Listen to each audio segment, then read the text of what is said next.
damn right.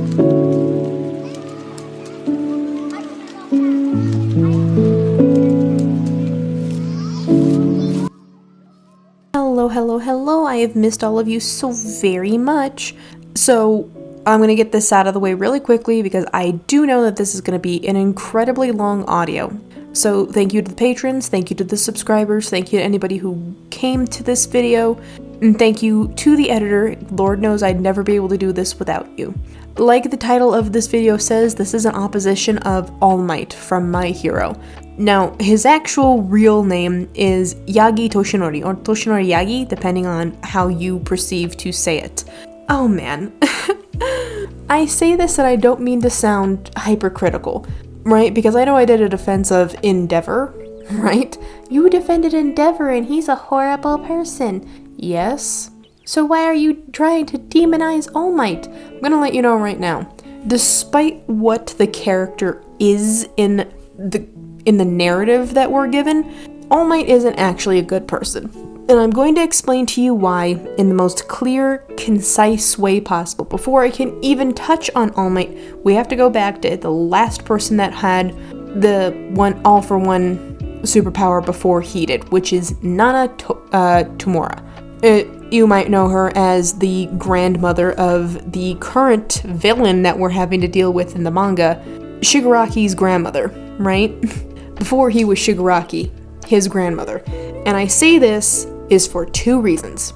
Number one, ma'am, you caused a lot of strife. Like, realistically, I know Shigaraki wouldn't have been that big of a villain because of all the other stuff that happened to him, but when you find out that One for All, I feel like I mixed them up. One for All is All Might's power, All for One is the villain power. There we go. I feel like the reason why it bothers me so much is like, ma'am, you literally caused your son to abuse your grandson because you made being a hero such a big priority that they didn't have a good solid foundation to be, like, built upon, which caused Shigaraki to be Shigaraki, which is just, we're not even going to touch on it. That's a whole separate video. We'll get there. The reason why I bring this up is for two reasons. Number one, it's very important that I make this distinction. Do I like All Might as a character? Absolutely. I love All Might as a character. But that doesn't mean that how he's written is not actually terrible. And number two, despite my love for the character as a whole, he actually has a lot of stuff wrong with him. And I'm going to try and make this as, like, clear as I can. Number one, All Might, my dude, my guy, you literally off to America for quite a while and took, like, pages from American superheroes. Because we, the audience, are never really allowed to explore the greater, grander world outside of Japan on all of this, I can't imagine how different countries have to take care of their superheroes. All I know is that in Japan, specifically according to the manga and anime, the Japanese superhero community is run by the Hero Commission, which brings up a lot of questions of, are there hero commissions everywhere in the world, or is it just specifically Japan? But we don't know that, and we don't have time. We don't have time to unpack all of that. Like, I know I could because it's my audio, but we're not going to unpack all of it. The reason why I bring this up is because All Might took a lot, and I do mean a lot, of his, like, motifs and everything from American superheroes. And the reason why I bring that up is because the cape, the look, the bright smile, all of that was taken specifically from, American-esque superheroes, which, for the record, right, is actually how the author of all of this manga, right, Hirikoshi, specifically designed him to be a stereotypical-esque hero, which is not a bad thing, but it does explain to you why it's kind of a bad thing. I know this is a bigger project of mine that I haven't yet released, but I do later on in the year plan to touch on why the comic book industry as a whole needs to be redone, is because the old school values that got shoved into comic books and that have never been allowed to die do cause an issue. And if All Might is specifically, based on those old school ideas, then his idea of being the symbol of peace become a little bit of a, oh, that's not good thing. And I'm gonna let you know right now, I feel like every holder of One For All has had this problem, because All Might is technically the 8th holder of One For All. And he got it from, like I said, Nana Shimura, who is Shigaraki's grandmother. And now, with Izuku Midoriya being the 9th holder, this brings up a whole host of issues and problems and things like that.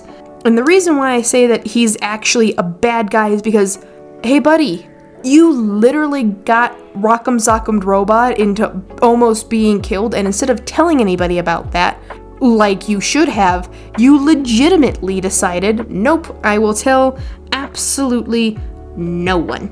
Because of course he did.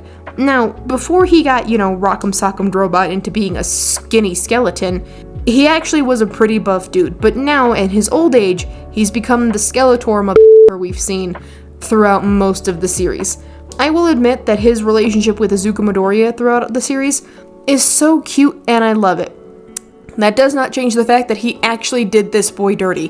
What the hell kind of training was this? You had me clean a beach, right? You had me clean a beach in order to learn how to do superheroing. I didn't even get the superpower until day of the exam. This is why Izuku doesn't know how to control it. He was never taught it. And it makes sense of why he's so bad at it and why the poor kid had a mental breakdown. This would be like somebody telling you, I'm going to teach you how to juggle, right? I'm going to teach you how to juggle so that way you can do chainsaws and like burning golf balls and stuff. And then they don't tell you anything except how to clean their car and then tell you this will teach you how to do it. How? It's not intuitive. That's not how this quirk specifically works. It's literally you have to be taught it kind of a quirk. And I really do feel like, well, this is how Nana Shimura taught All Might. And All Might and Izuku are not the same person. They are two entirely different people. You can't teach them the same. And, look, the reason why I bring this up is because according to, like, you can find it, right? I'm pretty sure I read it somewhere. I'm not entirely too sure where, but hear me out on this. Since he was really young, All Might had this weird idea and like this weird goal in his mind was to become a pillar of hope that people could always rely upon during harsh times. And he did. He was able to become that symbol of hope and everything, and it caused so many problems for so many people. And I'm not saying that he's a bad guy because it caused so many issues for so many people. What I am specifically trying to say is it caused a lot of issues is because having that mindset and that mentality causes you to become inapt. And I don't mean that as like, oh, but he got better. I mean that as in he literally decided, if this is what I'm going to be, that means I have to become this always happy, always bubbly, nigh untouchable pillar of the community, which backfires on him is because you became such a pillar of the community that upon your death, not only did you ruin one kid, you seriously messed up an entire country because there was nobody to replace you. I think that's what people don't understand. Superheroes, in essence, should be, like, quote-unquote, a pillar of their community, but not so much so that their sudden absence now causes a whole host of problems, which is what All Might's death does. With the death of the symbol of peace, and nobody to replace him, it basically left the floodgates wide open for just rampant tyranny, because he's really good at that, right? And I mean, he in this situation is One For All, because he's the main villain. It left the gates wide open for him to cause just untold destruction and mayhem, because there was nobody now to counteract him, because he knew that the next user for the power that could stop him is a snot-nosed little kid who didn't learn shit. So there is absolutely nobody to micromanage him, and it works. And despite his battle intelligence, his great powers, and like fame making him disassociated with others' capabilities, and this is All Might, right? Just for clarification, All Might gets frustrated. You can see that he gets frustrated with stuff. And I'm gonna let you know right now, not being able to control your frustration with that much power never goes good. And I'm not saying that he's not, he's not a good guy, but he's also not a bad guy because of how he decides to do things. Realistically, right, having the best intentions and becoming a symbol that everyone could rely on, All Might debuted to tremendous success, and he rose quickly in the world of heroes. But there became a downside with that, and there was a lot of consequences that followed because of it. As a result of his immense power, society began to over-rely on him and him only, and other heroes in general, to the extent where they would become downright ignorant in thinking that a hero would always appear on the scene and rectify any situation, and they became more like, in all honesty, horrendous bystanders in like a 7-Eleven like grudge match at like 3 in the morning in the parking lot. Realistically, which in a world full of superheroes, everybody's got a power, that's not something that should be going on. You have superpowers. Now is the time to use them, especially when you're seeing some kid get sucked into a sludge monster. It's the reason why when Izuku Midoriya, quirkless as he was when he decided to fight back, this, I think, don't quote me on this because I might be wrong, this was the moment where All Might was like, yes, it sounds like a good idea. He shall be my predecessor because he has proven to be what heroes are made of. Izuku was always going to be the hero of this story because, no offense, it was just how Izuku was going to be written. I've already said my piece on why I personally don't like Izuku's arc because, dude, you didn't need a superpower to be amazing. You already were like a mega nerd who knew beyond belief. You didn't need a power to still be a nerd. But the reason why I bring this up is because when he has to fight Bakugo and Izuku, and he doesn't hold back, I'm like, right here, I understand that they are training to be heroes, but they're first years. Realistically, they're 14, maybe 15 if I'm being really super generous. They don't know anything. Yeah, beat them up, but don't beat them up to the point where you're literally taunting them. Wait until they're a little bit older and keep smacking the shit out of them. But again, that's not the point of you being hero training. The reason why I want to bring this up is because All Might's will is clear in almost all of his actions as a hero, and he's known for saving people with a smile and his catchphrase, "I am here." These are two of the main reasons why he became a symbol of peace, is because everybody was expecting him, like Superman, to just suddenly show up, and he was always smiling at people. Gonna let you know right now, I don't particularly care if the people that are saving me are smiling while they're doing the job. I expect them to save me, and I get away with minimum to no damage. That's what I'm looking at. But every time we have to see heroes and everything do anything for people, we run into this issue of, are these people okay? Like, they look like they're roughed up. They look like they're scared beyond belief. And it makes me even more upset because if this is the specific way that it's told to us, right, that heroes are not heroic. Heroes are there to serve a function. And unfortunately, All Might kind of ruined that, is because his ideal of being a hero that was always there, always smiling, always bubbly and happy and like, oh my god, it's amazing, makes it worse. Everybody is worse off for heroes like that for a couple of different reasons. Number one, you're setting up an unreal expectation for all other heroes that precede you, follow after you.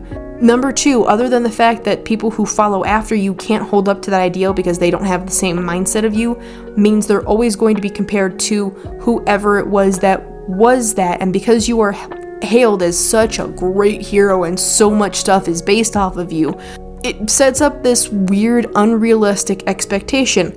Like celebrities, right? We hold them into an unreal expectation because we only ever see the end result of everything that they do, which is why celebrity gossip rags are so popular, is because it's like, look at how normal they are. It's schadenfreude. Down to the bone, it's schadenfreude. Which is why when All Might dies, they hang up that sign on his statue, is because there are no more heroes, because all the other heroes that came after him, even heroes that reasonably could probably be just as good but not as powerful, fall short in everybody else's eyes. Which is why everybody now is turning on the heroes, and all I can think of is that stupid line from the original Spider-Man movie, and I'll just insert it here. Hero. And they found you amusing for a while, the people of this city. But the one thing they love more than a hero is to see a hero fail, fall, die trying. In spite of everything you've done for them, eventually they will hate you. Why bother? Because it's right. Here's the real truth. There are 8 million people in this city. And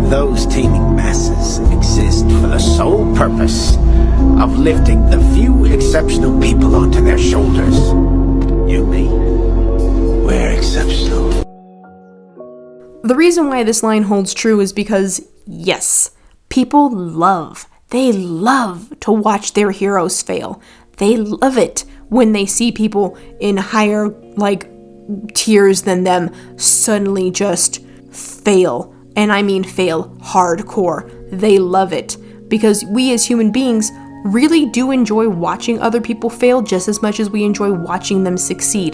The reason why this is in opposition of All Might is because All Might, you were always going to fail even before you got hurt, you were always going to fail because you were going to get old. You were going to have to pass on this power at some point, just like Nana Shimura had to.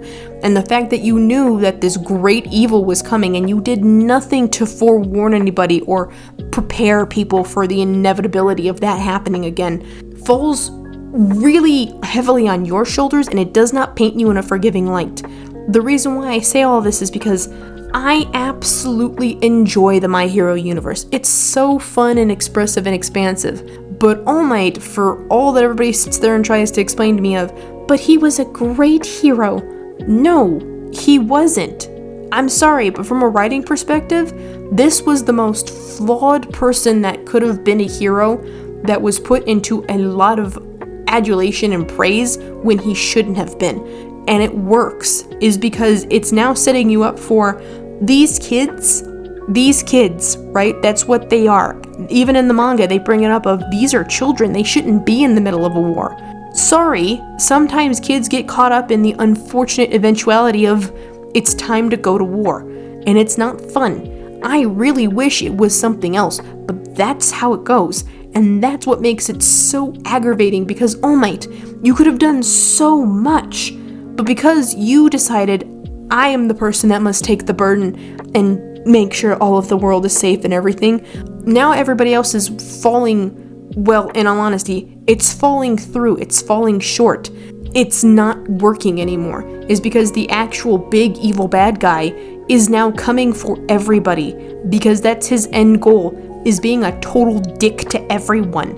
And he's got, no offense, right? We already know it's shonen anime. Obviously the heroes are gonna win, but there's gonna be a really heavy price to pay for that.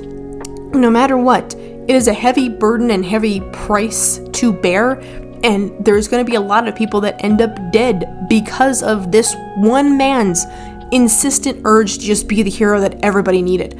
All Might should have, when he got hurt, not only told somebody about it, but made it an active point to start looking for the next successor, because he knew that he would have to train them and they'd have to get really good at everything they were doing. Prior to him getting hurt though, considering he was there when Nana Shimura met her unfortunate end, amen, he should have told people that he's gonna come back, because he always comes back. Because according to all the memories that you can access by having this stupid power, you now have access to powers and memories that you're not supposed to have access to. He should have gotten people ready for this eventuality, because even if I'm not there to see it, it's still gonna happen, so we have to be ready for it. But then we wouldn't have gotten Izuku Midoriya as the main protagonist. And? I'm talking about this from a writing perspective. From a writing perspective, he should have done a whole lot to prevent all of this, and he didn't, and it shows. And I am not saying it's bad. Actually, counterpoint to that, this is probably the best kind of a way to write a flawed hero ever. I'm not saying that how Horikoshi wrote him is bad. I'm actually saying it's so good that it is bad, because writing flawed characters like All Might is hard, because you have to make it to where all of their reasoning behind every messed up thing they did still rings true to their character. All Might got hurt and he didn't tell anybody when he should have. He didn't tell anybody because he wanted to still be the symbol of peace, and if people found out that you could hurt that symbol, that ideal, it would scare them, so that's why he didn't say anything. He should have been looking for a successor a long time before this. He didn't look for a successor because if people found out again that maybe he was stepping down, things probably wouldn't have gone as good as it had, so they needed to do this in a very hush-hush quiet way without alerting people and making them nervous and scared about it. Why didn't All Might tell anybody about the great evil? Because again, He thought maybe she had done it, right? Maybe Nana Shimura had actually done what no one else had done. Maybe she had finally gotten rid of him and he didn't have to worry about it. And now it's too late to backtrack on it because the evil has come again and it's had plenty of time to stew and think and craft their next elaborate plan. And this time they've been poking holes in their own plan, so there's not too much error in it, which is insidiously good as far as writing an evil villain. I love those kind of bad guys. There is a lot that All Might could have done differently to prevent everything that's currently happening in the current manga and anime run. He could have, and he didn't. And I am not saying that it's a bad thing. Actually, it's a great thing, the fact that they decided, nope, this shall be the hill that All Might dies on, and it's a wonderful hill. I just personally have a bone to pick because as much as I like reading about these characters, these kinds of characters piss me off like nothing else. It bothers me on an instinctual level. And I'm not saying that it's not a good series. My Hero is actually a wonderful series. You guys should totally go watch it. I am just saying that you are going to find certain characters in the My Hero universe where some people are like, no, they're really wonderful and everything. I too think All Might is wonderful and everything. However, and I cannot stress this enough, however, I can't also overlook the fact that he kind of isn't. He failed. He failed hard. And that's the most beautiful way to write something. He did everything he thought he was doing right, and it still didn't work. And I can't be mad about that. Like, I can nitpick the character to death, but I can't be mad about somebody who tried their best. That's it. That's all I've got for today. Thank you guys so much for showing up. I hope you have an amazing rest of your day. Bye!